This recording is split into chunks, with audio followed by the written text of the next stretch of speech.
बोले Shri Radha Radha. Hello everyone, নতুন দিনে আরও একটা নতুন ব্লগ নিয়ে হাজির আমি প্রিয়া। যারা আমার চ্যানেলের নিয়মিত বন্ধু তারা অলরেডি জানো আমি এখন তোমাদেরকে দর্শন করাচ্ছি বৃন্দাবন ধাম। এর আগেও বহু ব্লগ আপলোড হয়ে গেছে, যারা দেখোনি তারা যাও অবশ্যই যে দেখে এসো, আর কেমন লাগলো কিন্তু জানিও। আর আজ আমি তোমাদেরকে দর্শন করব বৃন্দাবনের কিছু সুন্দর সুন্দর দর্শনীয় স্থান।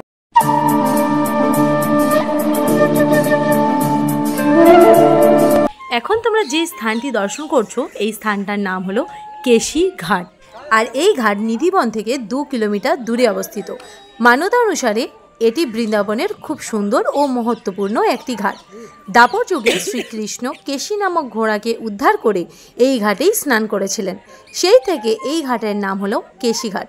আজকের দিনেও এই ঘাট দেখতে খুব সুন্দর, ঠিক যেরকমটা তোমরা দেখতে পাচ্ছ।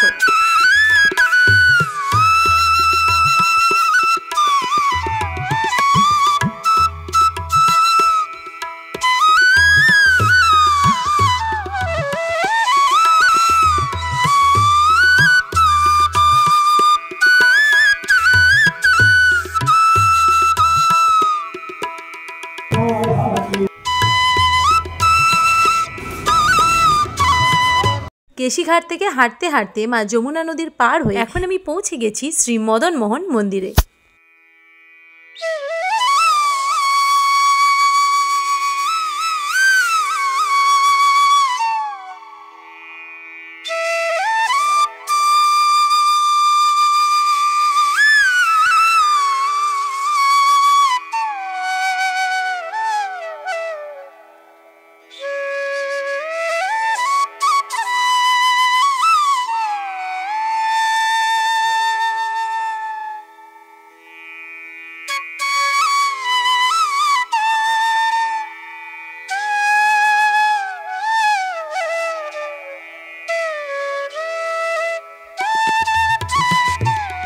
এই শ্রী মদনমোহন মন্দিরটি বৃন্দাবনের সবথেকে উচ্চ ও প্রাচীন মন্দির, যেটি পরিক্রমা মার্গে অবস্থিত। এখানেই আছে 12 আদিত্য মন্দির।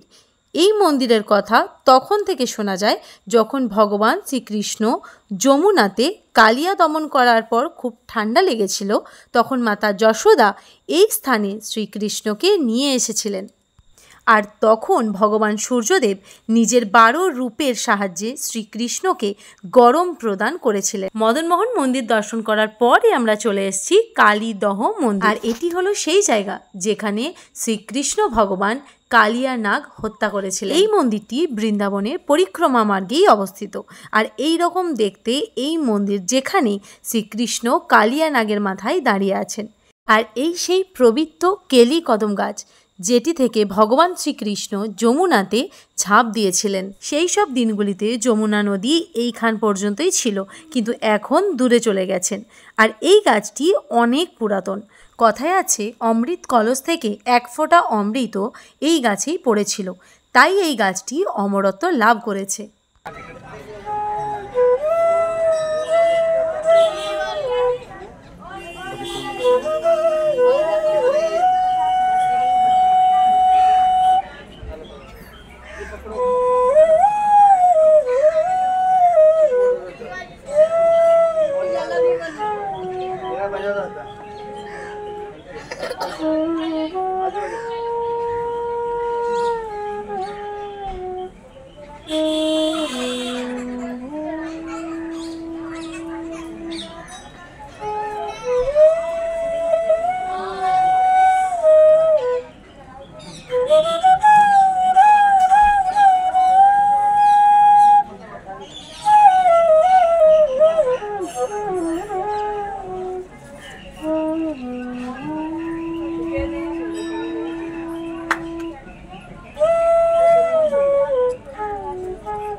এখন আমি বৃন্দাবনের যে স্থানটিতে দাঁড়িয়ে আছি এই স্থানটির নাম হলো রঙ্গনাথ মন্দির।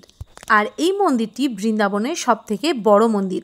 এই মন্দিরটি দক্ষিণ ভারতের শ্রীরঙ্গনাথ স্বামী মন্দিরের মতোই দেখতে। আর এখানে দক্ষিণ ভারতের সংস্কৃতি দেখতে পাওয়া যায়। আর এই সেই মন্দির যেই বৃন্দাবনের মন্দিরের ভেতরে আছে সোনার তালগাছ। আমরা এখানে যখন গিয়েছিলাম তখন সন্ধ্যা আরতির সময় হয়ে গিয়েছিল, তাই মন্দিরের ভেতরে প্রবেশ করতে পারিনি।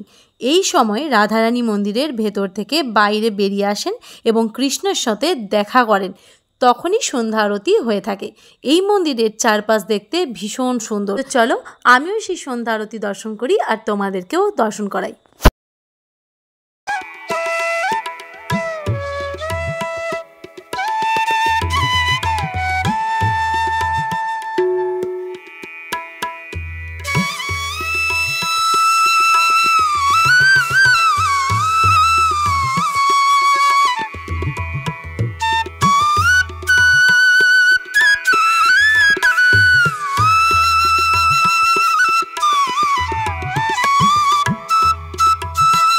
রঙ্গনাথজি দর্শন করার পর এবার আমি ফিরে যাব বাড়ি।